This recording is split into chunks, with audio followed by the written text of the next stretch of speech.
Isso aí, pessoal, forte abraço aí, professor Cláudio chegando aqui mais uma vez no canal Dicas de Língua Portuguesa. Nós vamos lançar uma série de 5 vídeos falando sobre tipos de sujeito e hoje nós iremos especificamente abordar o sujeito simples. E aí de cara eu quero que você entenda que o sujeito simples é aquele sujeito que apresenta um núcleo, ok?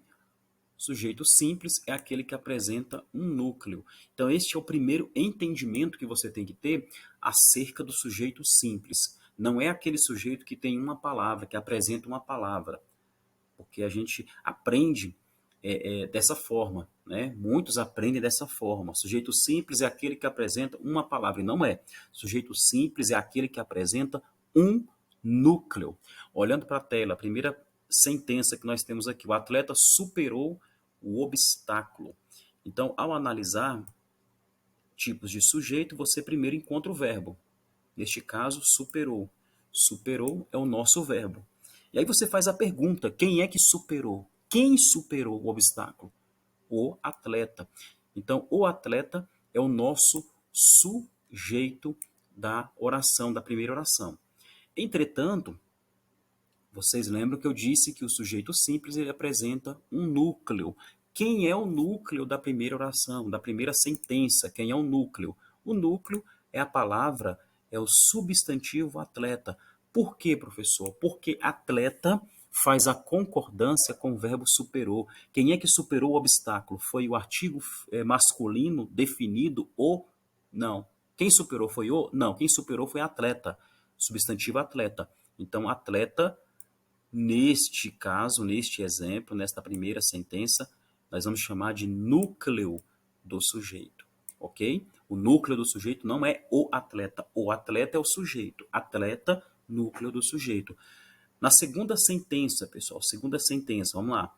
As palavras do juiz não agradaram. Mais uma vez, identifica o verbo, agradaram. Aí você pergunta, o que é que não agradaram? O juiz não agradaram? Do não agradaram? Palavras não agradaram? Palavras. Palavras não agradaram. Aqui de cara já tem o meu núcleo. Mas vamos encontrar primeiro o sujeito. Quem é que não agradaram?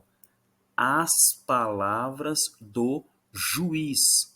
Então, as palavras do juiz não agradaram. Toda essa construção aqui é o meu sujeito.